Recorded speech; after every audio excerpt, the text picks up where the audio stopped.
बिस्मिल्लाहिर्रहमानिर्रहीम। मोल्स की class start कर रहे हैं जी। मोल्स देखते हैं क्या मोल्स के अंदर।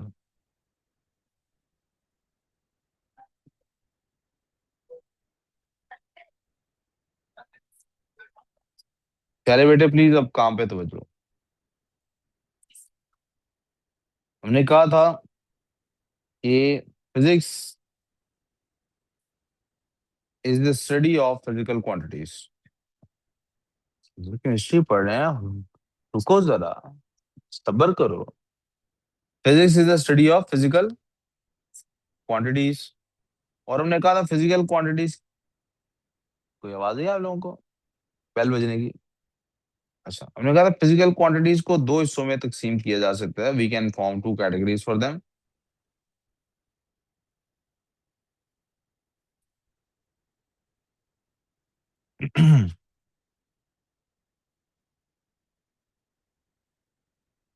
Sorry, the pencil is not agreeing with me a lot. यार खुशली आपको बहुत हंसी आती है यार, क्या वजह है? आपका अगर ध्यान काम में हो तो फिर मेरे आगे भी बैठा हुआ है। आप इधर आगे बैठ जाएं।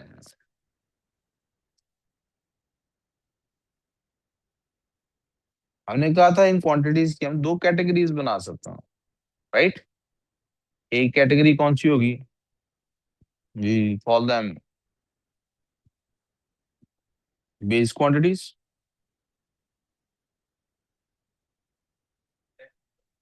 टेस्ट, हाँ जी दे दें। आप इधर रख दें, ये ले लेंगे खुद ही, यहाँ रख दें। हाँ, यहाँ रख दें, ले लेंगे खुद ही। Base quantities. और दूसरी कैटेगरी क्या होती है? Derived quantities.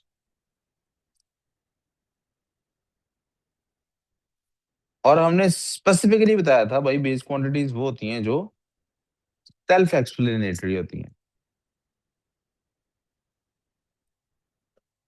और ये कौन सी होती हैं? Explained using other quantities, right? यहां तक कोई मेरे से डिसएग्री कर रहा हो, मेरी बात ना समझ आ रही हो, प्लीज पूछ लें। ये क्लियर सो बात? फिर हमने कहा था भाई हमारे पास 7 बेस क्वांटिटीज हैं। हमने बहुत सिंप्लीफाई किया चीजों को। 7 बेस क्वांटिटीज में बात आ गई है। पहली क्वांटिटी कौन सी है? लेंथ। आगे लेंथ के क्या डेरिवेशन है मैं उधर नहीं जाऊंगा। दूसरी क्वांटिटी कौन सी है बुकर? बुकर रजिस्टर कहाँ है बेटे? तो किसके पास है? तो क्यों है घर पे? पढ़ने के लिए तो निकाला नहीं होगा बैग से, तो घर पे क्यों है? झूठ ना बोलो, रोजा है। पढ़ने के लिए नहीं, हम बुक का बैग खोलते ही नहीं पढ़ने के लिए कभी। झूठ ना बोलो, रोजा है। कहाँ है रजिस्टर? ड्राफ्ट रजिस्टर निकालो। अहमद आपका कहाँ है रजिस्टर? आपका कहाँ है फजल साहब रजिस्टर? इतने प्यार से देख रहे हो, एक ही तो मेरी वीडियो बना के ले जाओ साथ। तो वो काम पे देख, काम करो फिर सारे रजिस्टर निकाल के। लेंथ के बाद दूसरी बेस क्वांटिटी कौन सी है? मैथ्स। मैथ्स नहीं, मैथ्स। मैथ्स के बाद तीसरी कौन सी है? टाइम। टाइम के बाद चौथी कौन सी है जी? टेम्परेचर। टेम्परेचर के बाद पांचवी कौन सी थी जी? करंट है। करंट के बाद छठी कौन सी थी जनाब? लाइट, जिसको हम आजकल फिजिक्स में पढ़ रहे हैं। और उसके बाद सातवीं क्वांटिटी कौन सी है भाई? Amount of substance. Amount of. So this is the seventh base quantity, जिसको हमने कहा था बाकी 6 पढ़ेंगे फिजिक्स में, ये पढ़ेंगे। आओ मेरे बच्चों, अब केमिस्ट्री की तरफ आ जाते हैं। Let's study amount of substance. क्या हो गया? अस्तगफिरुल्लाह अस्तगफिरुल्लाह करनी शुरू कर दिया आपने। Amount of substance.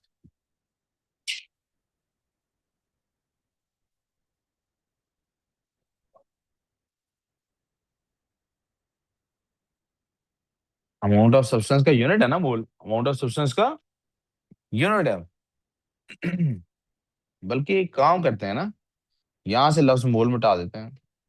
एक काम ये करते हैं, अमाउंट ऑफ सब्सटेंस है, आप बताइए अमाउंट ऑफ सब्सटेंस क्या होता है भाई? मोल। तो मैथ क्या होता है? मैथ्स क्या होता है? हाँ जी बताएं, मैथ्स की डेफिनेशन बताएं। You are not paying attention. तो बोल क्यों कह रहे थे फिर आप?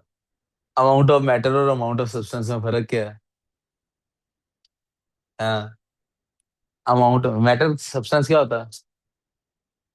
तो अमाउंट ऑफ सब्सटेंस क्या होता है? This is why, this is why the रट्टाफिकेशन, और ये this is where I get to show off. आप तो करती नहीं, रात को आप भी गई थी माशाल्लाह।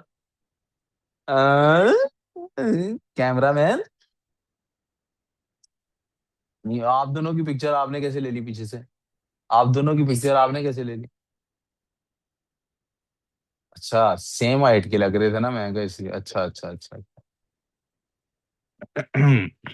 चलो वापस आते हैं काम पे। बेटे, ये इसके लिए हम लिखते हैं लफ्ज अमाउंट ऑफ मैटर, जैसा कि आपने बताया।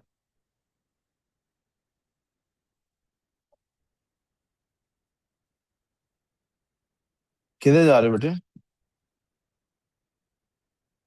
प्लीज आप लोग अब बातें मत करके इधर फौरन पूरा ध्यान इधर दे लो। बेटे, इधर ध्यान दे लो प्लीज। और इसके लिए लफ्ज इस्तेमाल करते हैं हम, अमाउंट ऑफ सब्सटेंस। क्या लफ्ज इस्तेमाल करते हैं?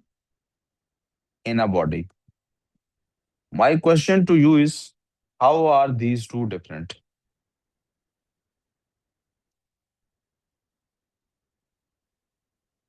अल्लाह के रसूल सल्लल्लाहु अलैहि वसल्लम ने फरमाया, अशद को यूंजी वल किज़्बु युहलिक। सच निजात देता है और झूठ हलाक कर देता है। सच क्या करता है? निजात देता है और झूठ। तो आप सच बोले ना। क्या सच बोले सर? मुझे लगता है सब्सटेंस और मैटर सेम चीज होती है। सब्सटेंस और मैटर, यस और नो? आइए अब फिर एक एग्जांपल लेते हैं इसको समझने के लिए।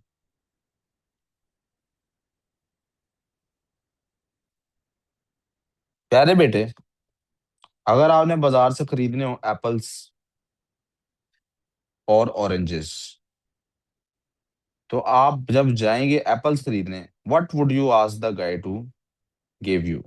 आप क्या कहेंगे, क्या दे दो मुझे? सेब दे दो, आई नो। क्वांटिटी के वाइज आप क्या बोलेंगे, मुझे क्या चाहिए? You will ask for 5 kg of apples, right? When you go for oranges, what would you say? You would say 5 dozen oranges. Booker समझ आई ये बात? एप्पल्स मांगेंगे तो क्या करेंगे? एप्पल मांगेंगे तो क्या करेंगे? केजीज में। इससे साबित क्या होता है?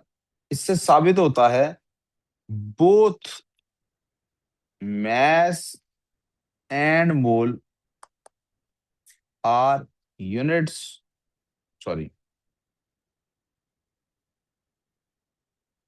both mass की बजाय क्या लिखना चाहिए? both kg and dozen are measure of matter। दोनों मैटर की मेजर है ना? दोनों क्या है? मैटर की या सब्सटेंस की मेजर है। दोनों मैटर की या सब्सटेंस की मेजर है। दोनों मैटर की या सब्सटेंस की मेजर है।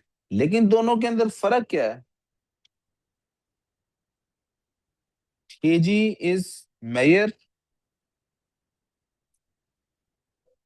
compared, kg is measured by comparison with the standard mass।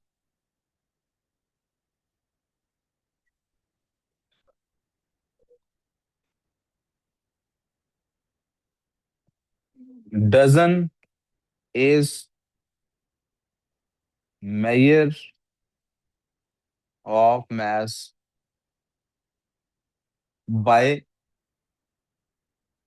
counting units। Units की बजाय क्या लिख लेते हैं? Counting pieces. दोनों में क्या फर्क है भाई? एक में आप स्टैंडर्ड मैथ से कंपैरिजन कर रहे हैं, एक में क्या कर रहे हैं? काउंटिंग कर रहे हैं। ये अल्फाज की राइटिंग में दोबारा मजीद ठीक करने की कोशिश करता हूँ। With standard maths by counting pieces. कोई कंफ्यूजन प्यारे बच्चों यहाँ तक? इस दोनों में फर्क समझ आ गया आपको? यस और नो?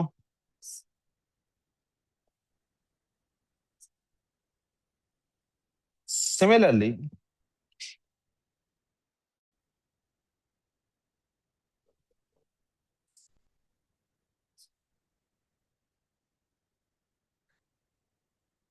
mass is अमाउंट की बजाय लफ्ज लिखते हैं measure. mass is measure of quantity of matter या substance by comparison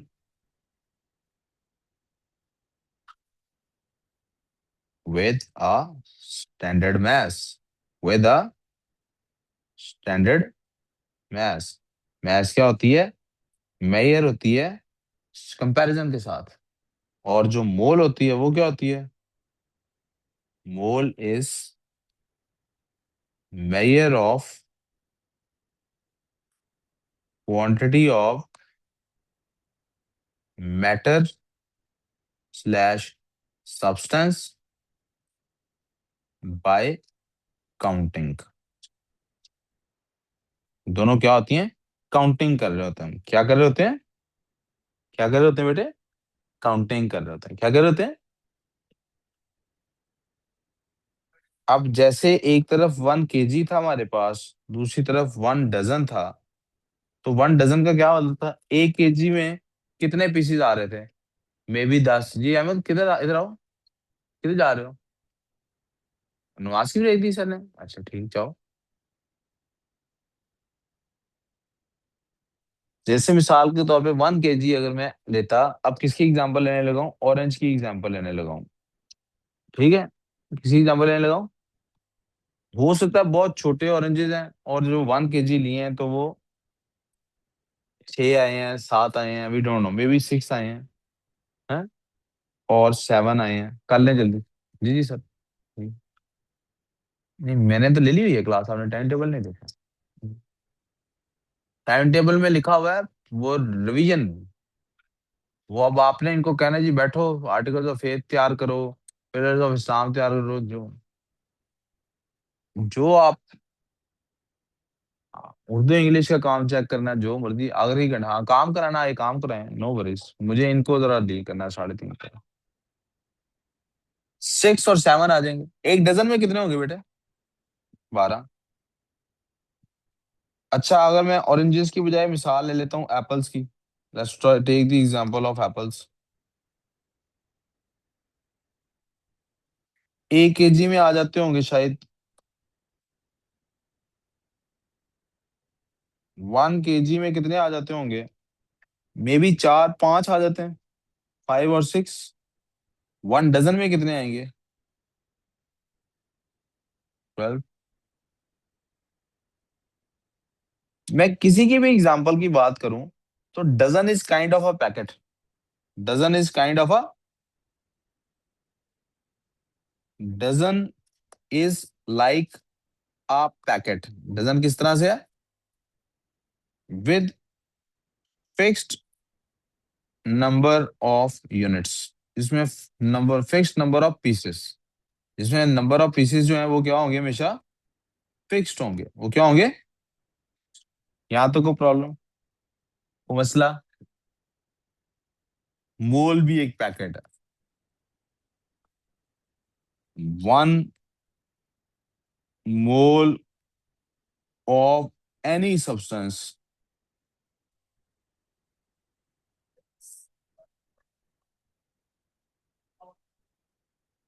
Fahad,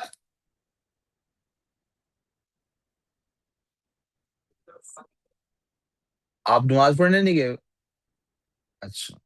1 mole of any substance means 6.02 multiply by 10 raised to power G67 10 raised to power 23 particles। इसका क्या मतलब होगा हमेशा? इतने पार्टिकल्स हमेशा। 1 मोल का हमेशा क्या मतलब होगा? This much particles.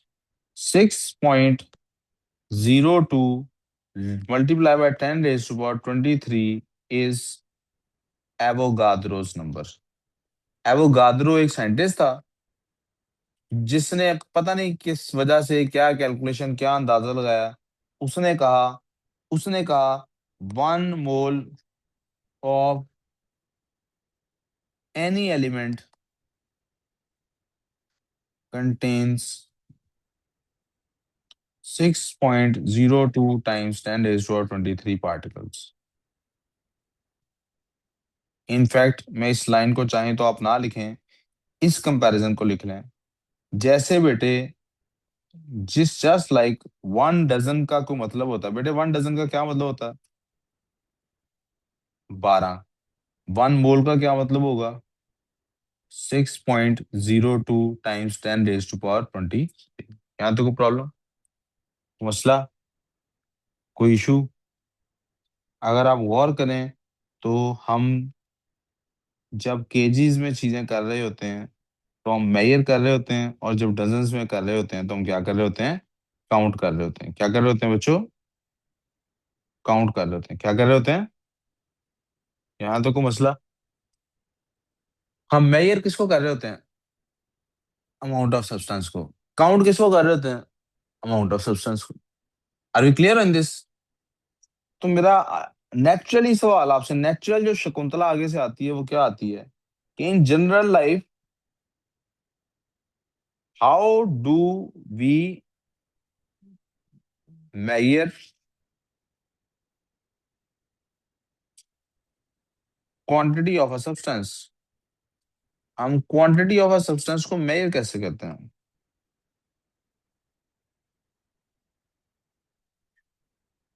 इसके साथ ही मुझे एक लम्हे की आपसे ब्रेक चाहिए, जासूसी पे जाना जरा। I am a spy as well. वो तो कहता है, पता है।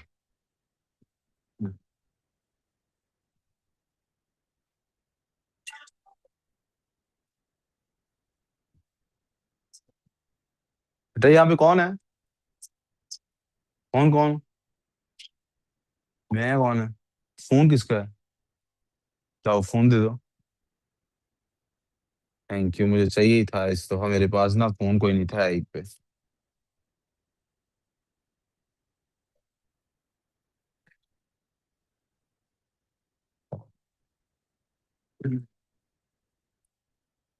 I just want a phone.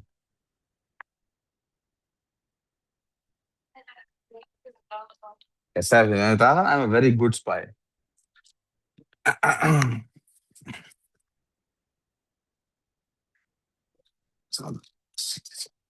हम क्वांटिटी को, किसी भी सब्सटेंस की क्वांटिटी को कैसे मेजर करते हैं?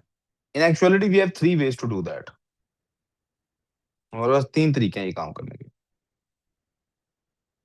हम 3 तरह से चीजों को मेजर करते हैं। 1, 2 और 3। हमने किसी भी सब्सटेंस की क्वांटिटी मेजर करनी हो तो हम क्या मेजर करते हैं? पहली चीज जो हम मेजर कर लेते हैं वो क्या होता है बेटे? साहिल समझ आ रही है? अलियान, यू गेट दिस? बेटे, रोहान, यू गेटिंग दिस? हम उसका मैथ मेजर करते हैं। You are already familiar with this, all too much familiar with it. उसका वॉल्यूम मेजर करते हैं। You are already familiar with that as well. और आज मैं आपको फेमिलियरिटी क्रिएट करने की कोशिश कर रहा हूँ उसके, हम उसके मोल्स भी मेजर कर सकते हैं। यहाँ तक कोई प्रॉब्लम, कोई मसला? हम ये करते कैसे हैं? मैथ्स हम मेजर करते हैं ग्राम्स में, मे बी किलोग्राम्स में, पाउंड्स वगैरह में भी। वॉल्यूम हम मेजर करते हैं सेंटीमीटर क्यूब में, मे बी मीटर क्यूब में। अब होता है ऐसा यूनिट कौन सा और नॉन ऐसे कॉमन यूनिट कौन सा। और मोल हम हमेशा मेजर करते हैं नंबर ऑफ मोल्स में। काउंटिंग है ना?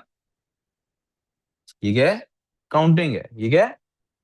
तो मैं क्या कहता हूँ, नंबर ऑफ मोल्स, सॉरी लिख रहा हूँ, हमेशा नंबर ऑफ पार्टिकल्स होगा, नंबर ऑफ पार्टिकल्स। अच्छा, ये नंबर ऑफ पार्टिकल्स नहीं चेंज होगा। मिसाल के तौर पे, let me give you an example. मेरे पास 1 दर्जन ऑरेंजेस हैं। Can you visualise this? तो कितने ऑरेंजेस हैं मेरे पास? और अगर मैं कहूँ मेरे पास 1 दर्जन प्लॉट है, एक एक कनाल के।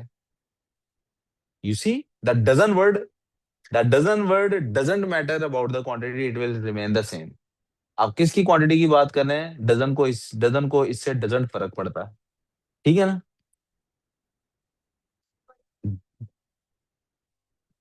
बट डजन को फर्क नहीं पड़ता है। वो पता है क्या आ गया इसने कहा, वो ठंडे जोक्स मार रहे हैं, तुमने जरूर मारने हैं, है ना? सो लेकिन आपको समझ तो आ रही है ना मैं क्या कह रहा हूँ? डजन को कोई फर्क नहीं पड़ता इससे कि आप किस चीज की क्वांटिटी में कह रहे हैं। उसने कहना है 12 है, उसने क्या कहना है?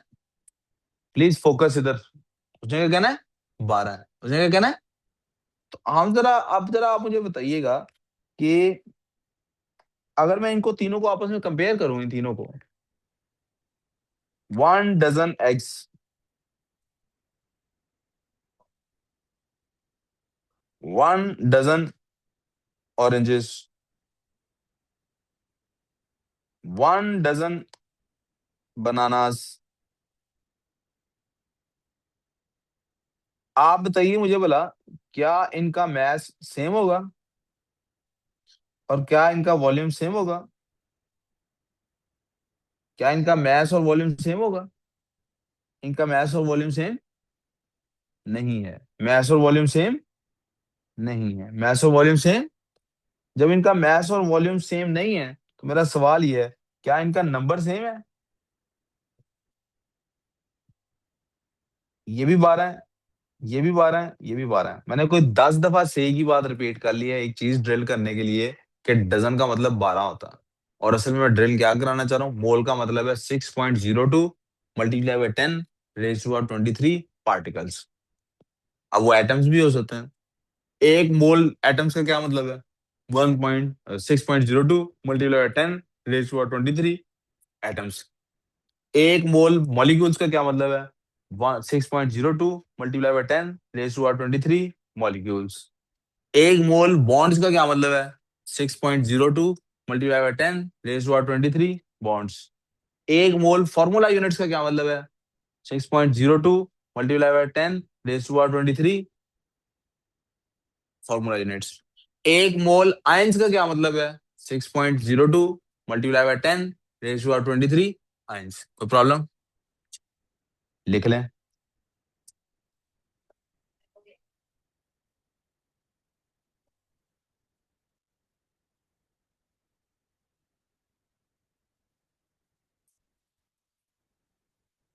लिखें प्लीज, आप लोग क्लिक क्लिक की बजाय लिखें। लिखो लिखो जल्दी से। लिख क्यों नहीं रहे? क्या मसला है, क्यों नहीं लिख रहे? अच्छा, अच्छा, ठीक है।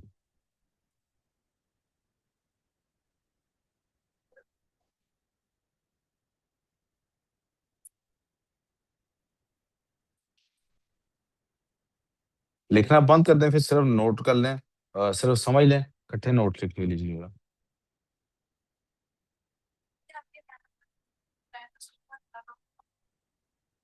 कुछ भी नहीं, इतना ही कंपेयर करना था, बताना था बस। ये वाले छोड़ने देना कि सेम नहीं है, नॉट सेम, यहाँ लिख रहे हैं नॉट सेम।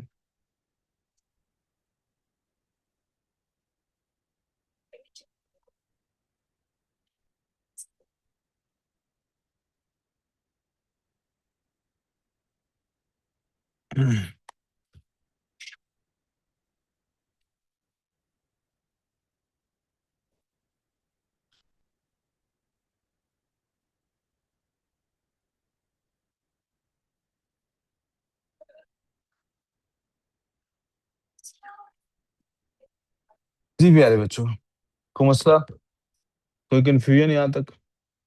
कोई मसला? कोई मसला नहीं है। Okay.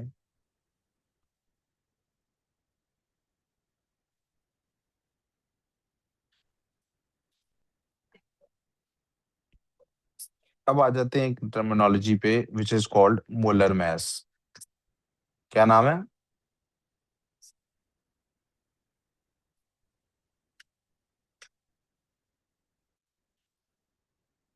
If an element,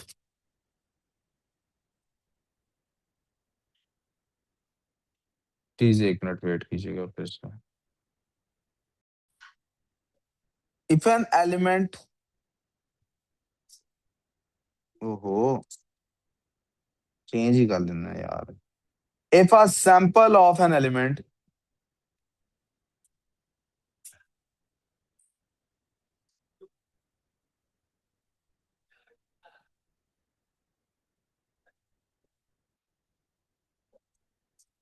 has the same numeric mass value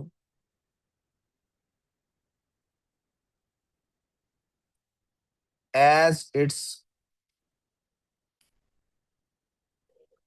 atomic mass unit mass value,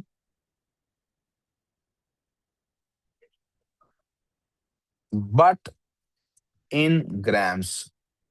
लेकिन किसमें होगी ये? The mass is called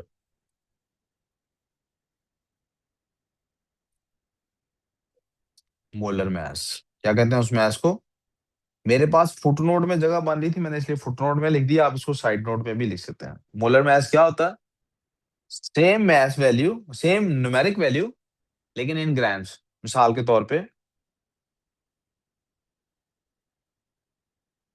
math of H2 कितना होता है? H2 का मैथ हम लिखते हैं 2 AMU। क्या लिखते हैं? दो होता है ना। H2 का mass, two atomic mass unit में हम 2 लिखते हैं। तो मोलर मैथ ऑफ H2 कितना होगा? 2 ग्राम्स। कितना होगा? यहाँ तक कोई प्रॉब्लम? Any confusion? यहाँ तक समझ आ गई बेटे? एक मिनट बेटे। ये हाँ बोलो वो कर। एरो डाला है। AMU, अच्छा। मैथ ऑफ Cl2 कितना होता है? 71 AMU। देखें Cl का नहीं ले रहा, Cl का लेता 35.5 लेता।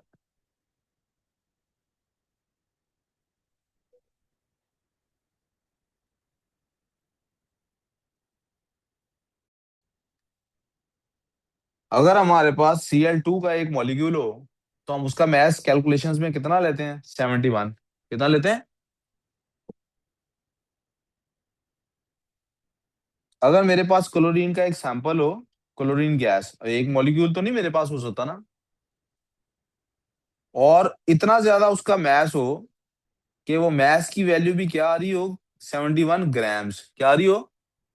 तो ये जो 71 ग्राम है, इसको मोलर मैथ कहते हैं। आपके जहन में सवाल ये उठना चाहिए, सर जी, सर इसको मोलर मैथ क्यों कहते हैं? तो आपके इस बात का जवाब देने से पहले मैं एक और एग्जांपल लिखूंगा। मैथ ऑफ Na कितना लेते हैं हम कैलकुलेशन में? 23 AMU। तो मोलर मैथ कितना होगा भाई? सोडियम का एक ऐसा सैंपल जिसका मैथ 23 ग्राम हो, इसको मोलर मैथ क्यों कहते हैं? Why call it molar mass? Because Avogadro uncle ने कहा था, एवोगाद्रो थ्योराइज्ड, हाइपोथेसाइज्ड बल्कि लिखना चाहिए, और ये वो वाहिद पूरी साइंस में हाइपोथेसिस है जिसको हमने बगैर किसी एक्सपेरिमेंटेशन के मान लिया हुआ, जस्ट बेस्ड ऑन कैलकुलेशन। उसने हाइपोथेसाइज किया था when such a mass in grams is achieved,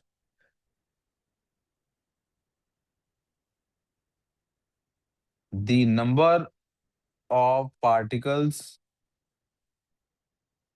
is equal to 6.02 multiplied by 10 raised to our 23। या इसी बात को दूसरे लफ्जों में कहते हैं, यार जहां भी है तू अपने काम ना ध्यान रखना, या इसी को दूसरे तरीके से क्या कहते हैं? इसी को दूसरे तरीके से क्या कहते हैं? Math of 6.02 multiplied by 10 raised to 23 particles will always be the same mass, same numeric mass in grams as in atomic mass unit. उसने कहा था जब भी आप किसी भी चीज के 6.02 पार्टिकल्स लेंगे तो उनका मैस इन ग्राम्स उतना ही निकलेगा जितना आप एटॉमिक मास यूनिट में उसका मैस लेते हैं। कार्बन का हम एटॉमिक मास क्या लेते हैं रायमा? हाँ, 12। तो अगर हम कार्बन के 6.02 multiply by 10 raise to power 23 particles लेंगे तो उनका मैस कितना निकलेगा? 12 ग्राम्स। क्या निकलेगा? Are we clear molar mass क्या होता है? कोई कंफ्यूजन? सर कोई मसला? मोलर मैथ पता लग गया? अच्छा। जी जी, लिखना है, लिखना चाह रहे हैं, लिखें लिखें लिखें लिखें लिखें।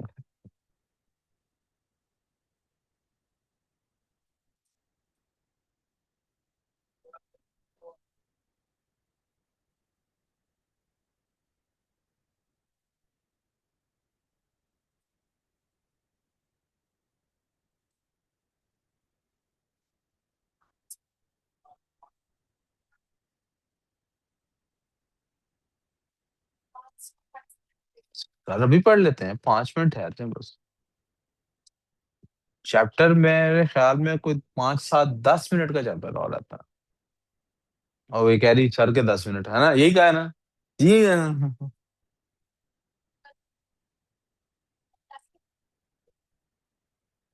यह चैप्टर वैसे 10 मिनट से ज्यादा का रहता है, चले। नहीं नहीं, वर्कशीट तक का काम करा लो फिर छोड़ देता हूँ, वर्कशीट भी तो दूंगा ना। थोड़ा सा 5 मिनट का काम और कराऊंगा फिर दे दूंगा। Water of crystallisation. चले जी आगे, चले आगे। जिस तरह से मोलर मैस होता है इसी तरह से कोई चीज होती है मोलर वॉल्यूम। क्या होता है? मोलर मोलर वॉल्यूम क्या होता है? 25 dm³ वो 24 ही लिखा मैंने, बोला 25 है। फॉर ऑल गैसेस, तमाम गैसेस के लिए मोलर वॉल्यूम क्या है? मोलर वॉल्यूम होता क्या है? इफ अ सब्सटेंस, बल्कि ऐसे करते हैं, if 6.02 times 10 raised to 23 particles of a gas of a substance are gathered in gaseous state,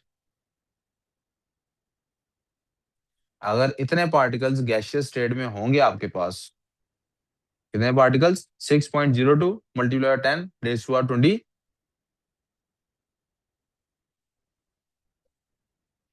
at STP, standard temperature and pressure,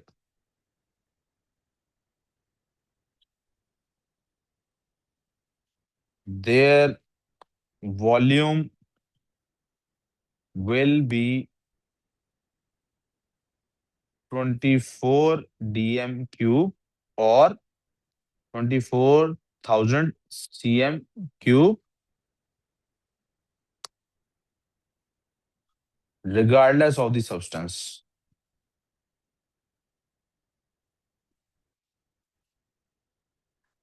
regardless of the, इसका क्या मतलब है?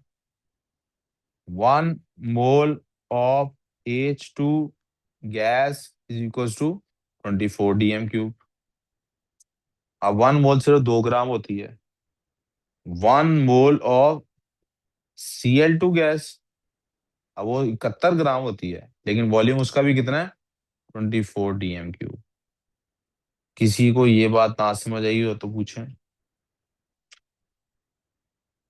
डिड वी अंडरस्टैंड दिस और not? तो हमने पार्टिकल्स की बात कर ली। एक चीजों की खबर-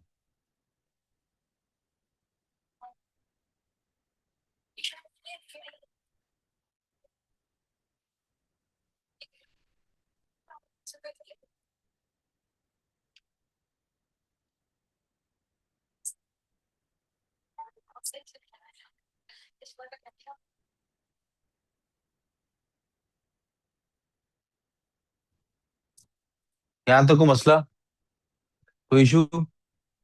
मैं मैथ शुरू करना चाहता हूँ, so I will end the chemistry class यहीं पे। But I am very sorry for this. I am, but I didn't want to do this, but I have to do this. मैंने जो वर्कशीट देनी है उसमें जो चीजें हैं, उसकी वजह से I have to complete this chapter. What I am gonna do this do is, मैं रात को कहीं 1 2 बजे 3 बजे जब भी मौका मिला, I will record the rest of the chapter. It will be hardly half hour video. मैं वो दोबारा भी नेक्स्ट क्लास में पढ़ाऊंगा जरूर, बट आप वो रिकॉर्डिंग भी देख के और वर्कशीट सॉल्व करेंगे। वर्कशीट का अभी मैं प्रिंट दे रहा हूँ। We done with this. Thank you जी। अब हम इसके मैथ्स की क्लास की तरफ जाते हैं।